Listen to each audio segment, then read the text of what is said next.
العالمين. أنا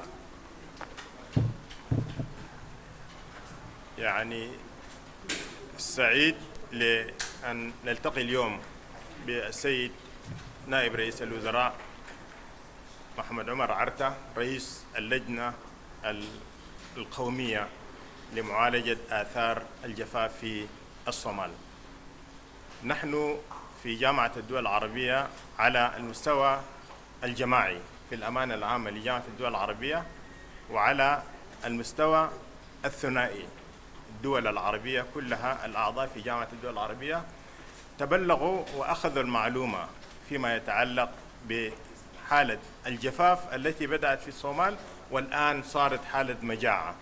والمعلومات موجودة لدى كل الدول العربية، موجودة لدى المنظمات العربية المختصة، موجودة لدى الجمعيات الهلال الأحمر العربية، موجودة لدى القطاع الخاص العربي، وموجودة لدى المنظمات الحكومية العربية. كما تحركت الجامعة العربية والدول العربية والجمعيات الخيرية العربية وجمعيات الهلال الأحمر العربية في مجاعة 2011 لدعم الأشقاء الصوماليين، ستتحرك الدول العربية وستتحرك المنظمات العربية وجمعيات الهلال الأحمر العربية لمساعدة وتقديم الدعم الإنساني العاجل للمحتاجين والمتضررين من موجة الجفاف الذي تحول الآن إلى مجاعة. نحن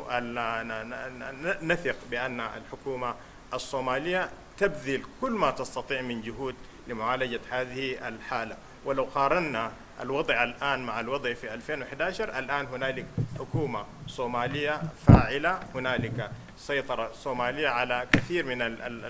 المناطق التي المتضررة بالجفاف والمجاعة، والمعلومة متوفرة للجميع. يعني نحن نقول أنه لا عذر لأحد. There is no an excuse to anybody. Everybody has the information. So there is no excuse for anybody.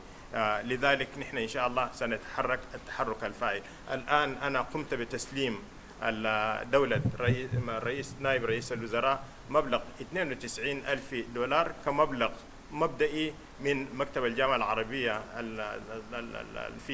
في مقديشو، بتوجيه من الأمين العام لجامعة الدول العربية الأستاذ أحمد أبو الغيط بأن يسلم هذا المبلغ للجنة المختصة حتى تقابل الحالات العاجلة جدا. ولكن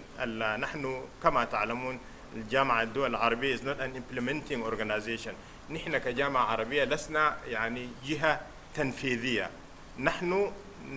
نحمل المعلومات التي متوفرة عندنا نملكها للدول العربية. الدول العربية الأعضاء هي implementing عندها they have their own implementing agencies. We are Arab League at the headquarters. We are not an implementing organization. Our member states, the Arab League member states, the governments, they have their own implementing agencies, and inshallah they will come to support and extend humanitarian assistance to the needy people in Somalia. We already have a number of decisions. In Sudan, for example, الرئيس عمر حسن أحمد البشير قرر الرئيس السوداني عمر حسن أحمد البشير تخصيص 10,000 طن 10,000 tons of sorghum to be immediately transported to Somalia to address the needs of الفمن. عندنا دولة قطر.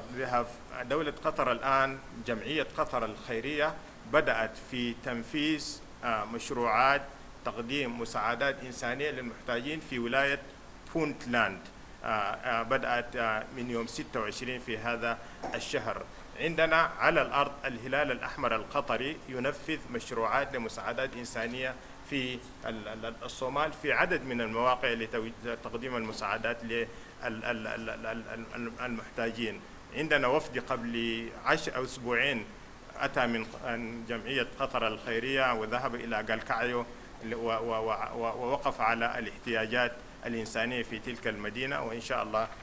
فعندنا نحن الآن دولة قطر على الأرض تساعد دولة الإمارات العربية والهلال الأحمر الإماراتي أيضا على الأرض، ويقدم المساعدات العاجلة للمحتاجين. مركز الملك سلمان للإغاثة الإنسانية بدأ الآن في توزيع مساعدات إنسانية كبيرة في منطقة صومالي لاند. هذه المساعدات، هذه المرحلة الأولى الآن ستغطي 180 ألف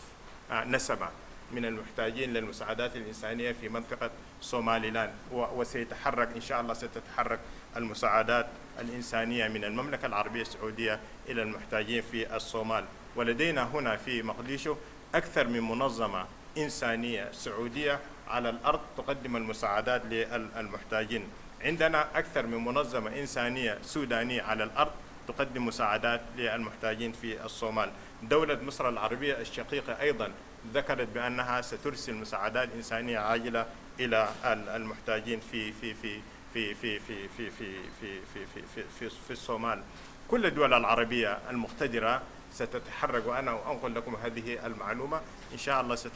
ستتحرك في الوقت المناسب لتقديم هذه المساعدات. الصومال بلد شقيق، الصوماليين جزء لا يتجزأ من النسيج الاجتماعي والثقافي والديني العربي. يعني من مساعدة العربية للصومال هي مساعدة الشقيق للشقيق. ما حدث للصومال يمكن أن يحدث لأي دولة، ولذلك والصومال في نفسه دولة غنية، لو وجد الأمن، لو وجد الاستقرار، الصومال نفسه ممكن يكون دون كنتري in no time، ولكن فقط لأنه هنالك مشاكل، وهذه المشاكل إن شاء الله ستعالج وسيعود الصومال دولة فاعلة قوية كما كان. ولكن الآن طالما هنالك مشكلة إنسانية حادة فهي تتقدم على كل شيء. The top priority الآن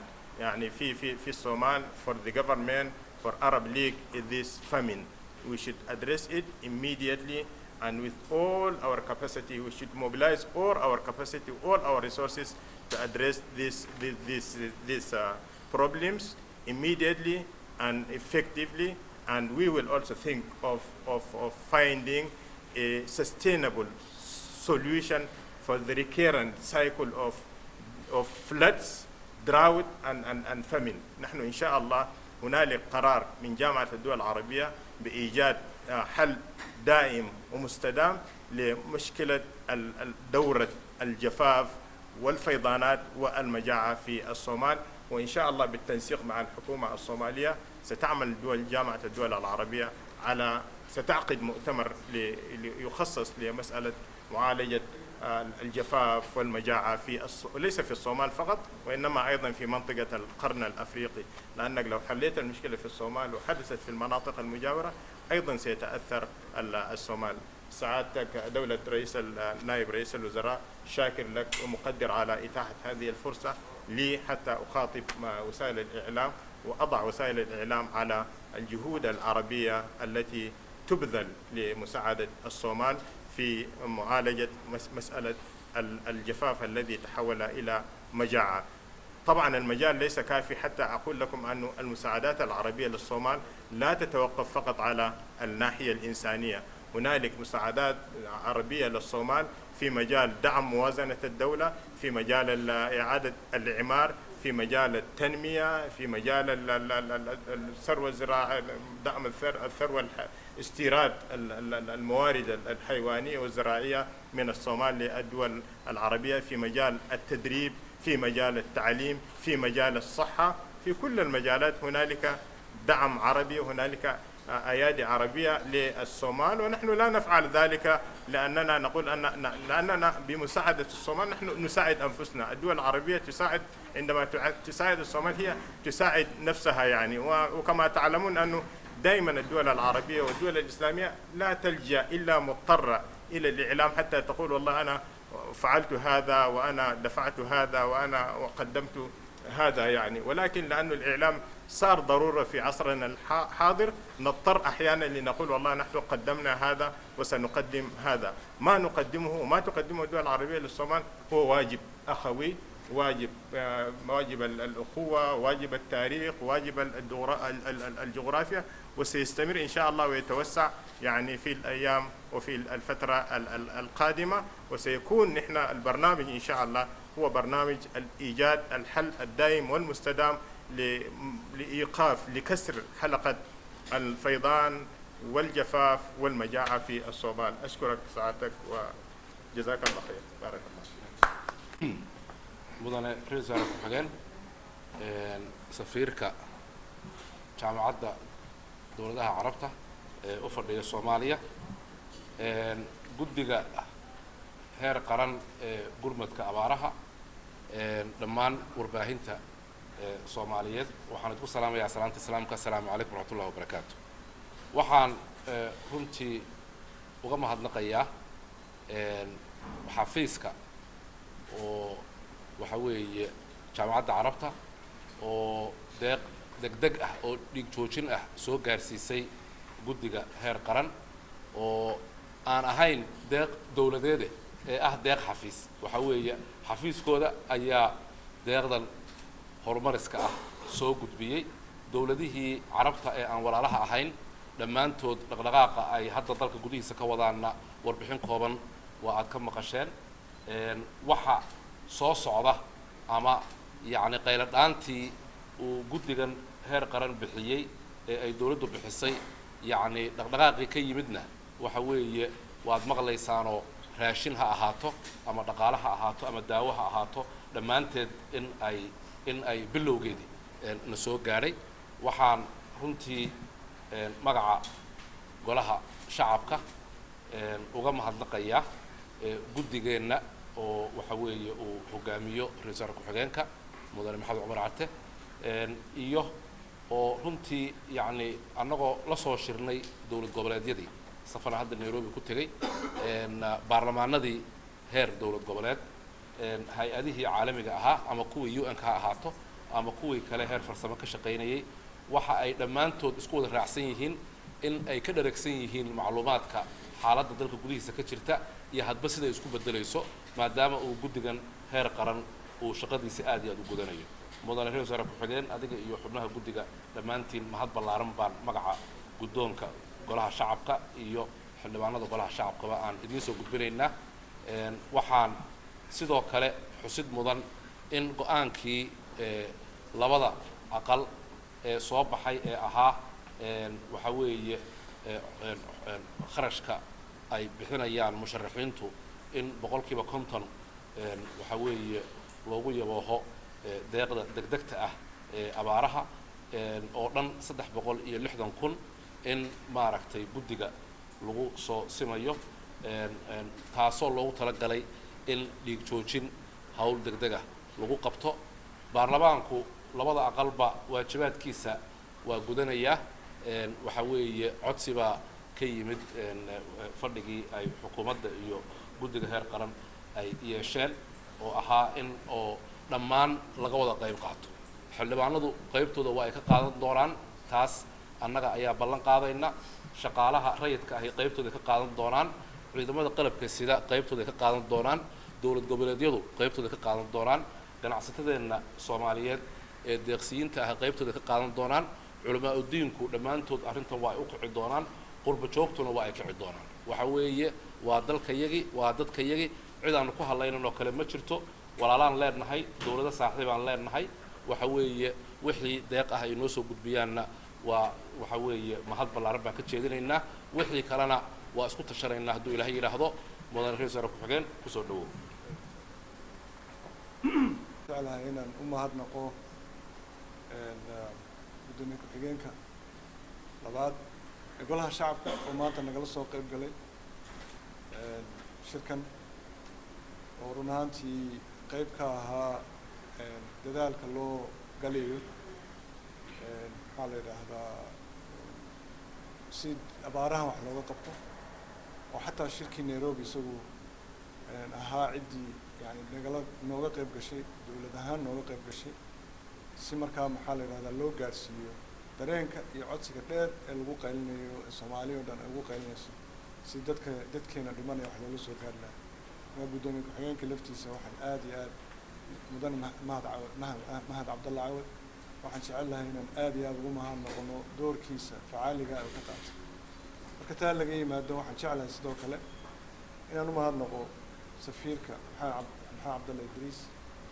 ee jaamica alcarabiya oo maxaa la yidhahdaa markii ugu horreysay ciddii ugu horreysay nagu soo wareejisa si deg dega sidaa uu sheegay gudoomiye ku-xigeenkuna ay tahay dhiig joojintaas oo ay doonayaan inay la qaybsadaan shacbigooda dadkooda walaalahood maadaama Soomaaliya iyo Soomaaliduba ay yihiin dad jaamica alcarabiya ka tirsan oo ka tirsan dunida carabta ka tirsan inay waxaa la yidhaahdaa ay la soo gaadhaan oo ay dareensiiyaan inay iyaguna walaalahood yihiin waxaan aad iyo aad uga mahadnaqaynaa isxilqaanka ay isxilqaameen iyo sidaa ay isu soo xilqaameen usoo degdegeen cid walba uga soo horreeyeen inay deg deg ula soo gaadhaan waxaanan jecel lahay inay sidoo kale ay furto waxaa la yidhaahdaa majaal cusub ay furto oo majaalkaas oo ah in dowladaha sidii imika bay noo sheegay in dowladda sacuudiga qatar sudan intuba ay kuwait masar intuba ay ka qayb qaadanayaan waxaa la yidhaahdaa inay deg deg wax ula gaadhaan walaalahooda sidoo kalena waxaan jecel lahay inaan iyagana hay-adaha khayriga ee ama dalka jooga dowladaha carabta ah iyo kuwa xagga muxsiniinta intaba iyagana sidoo kale waxaan jecel lahay inaan baaqan u diro inay iyaguna ka qayb qaataan waxaan anagu ku kalsoonahay inay tani tahay bidaayaddii ugu horreysay oo ay iman doonaan wax badan oo intan ka badan oo runtii waxtar u noqdo dadka ayaan insha allahu tacaala ka rajaynayna waxaan jeclahay inaan sidoo kale aan taabto muddadii imika ay guddigu shaqaynaysay run ahaantii guddigu wax badan waxaa laga yaabaa dad badan inay yidhaahdaan maxay qabatay laakiin waxay qabatay wax badan waxyaalahay qabatayna waxaa ka mid ah horta kow guddiga in marka hore la aasaaso waxay ku shaqayn lahayd iyo nidaamka ku shaqayn lahayd uu dhismo kabacdina yani ururistiina la bilaabo oo ururintii markaa waxaa imika unoo suurto gashay inay aanu bilowno in wixii la qabanayay ay imikun midho dhal noqdaan waxyaalaha ugu horreeyay oon runta ku faraxsannahay waxaa ka mid ah 360 kun ee musharaxiintu ay ku yabooheen ama baarlamaanku ku yaboohay inay laga gooyo 50% maxaa la yidhaahdaa lacagaha lasoo ururinayno aad iyo aad ugu mahad celinayno waxaa sidoo kale jirta iyadana oo aan rabnaa in lagu soo wareejiyo weli aan soo gaarin laakiin laga shaqaynayo 1 milyan ee ka soo hadhay lacagii hore ee musharaxiintu ay bixiyeen oo iyadana insha allahu tacaala aan filayno in maxaa la yidhaahdaa ay suurto gasho in iyadana labada cisho imika soo socota ay xisaabta kusoo dhici doonto sidoo kale waxaan sugaynaa iyagana lacagihii kale ee dowladdu ay isku xukuntay ee ka mid ahayd tan imika uu gudoomiye ku-xigeenku inoo sheegay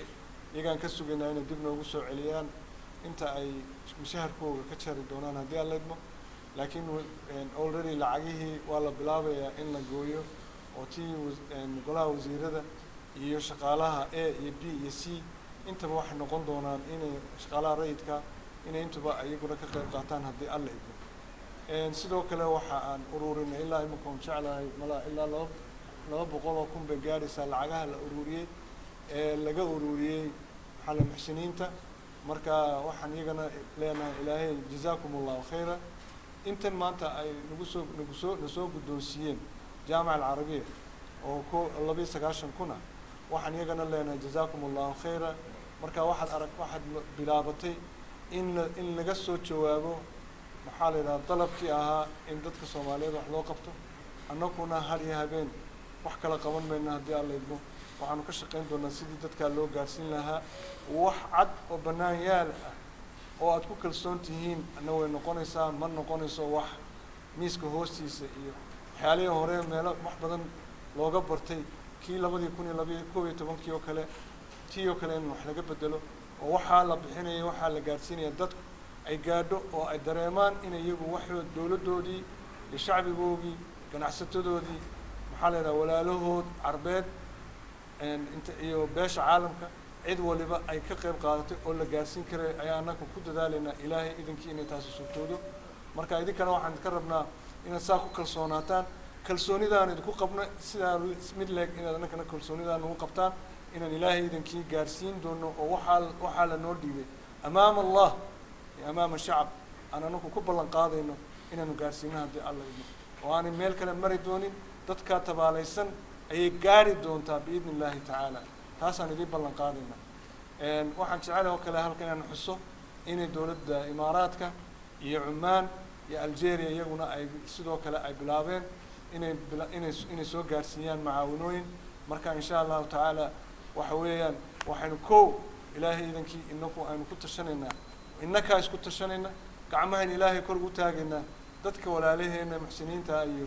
inta kalena waxaan insha Allah taala ka sugi doonaa in iyaguna ay ka qayb qaataan وكقيب قاتان إن شاء الله تعالى حال هذا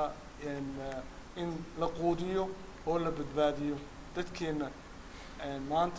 حالة مجاعدة كشرته قف كستوي نجمدي وحال نجربا إنه بلونه إنه دب إنه كسل حساب تنو والضمير كانوا إنه تصه إن قف نجمدي والدمانية وقاتل ودب دمانية تاوي تندوني أنا حسوسنا يعني كود قالوا oo waxa yareen haysano aynu kala goosano oo waxna qofka walaalkeena aan siino waxna aan ku noolaano waxna aan ku noolino dadkeena taas aan doonaynaa. Assalaamu calaykum wa rahmatullahi wa barakaatuh.